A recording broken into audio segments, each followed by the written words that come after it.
અંકલેશ્વરના અંધાડા ગામના cricket ground પાસે બે શખ્સોએ બાઇક વોશિંગ મામલે કિશોરને માર મારી ફેફસા અને છાતીમાં ઈજા કરી મોતને ઘાટ ઉતારતા ચકચાર મચી જવા પામી હતી. પોલીસે આ મામલે ગણતરીના સમયમાં બંને આરોપીઓની ધરપકડ કરી છે.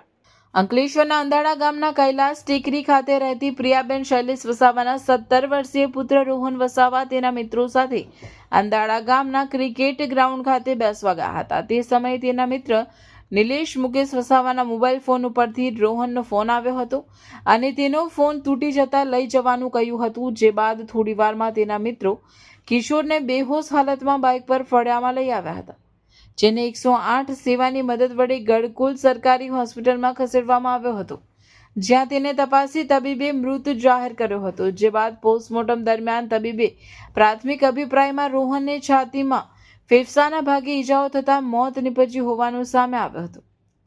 રોહન વસાવાને તેના મિત્ર સાહિલ ગણપત વસાવા અને નિલેશ દિનેશ વસાવાએ બાઇક વોશિંગ બાબતે ઝઘડો કરી છાતી અને પેટના ભાગે માર મારી મોત નિપજાવ્યું હોવાનું જાણવા મળ્યું હતું.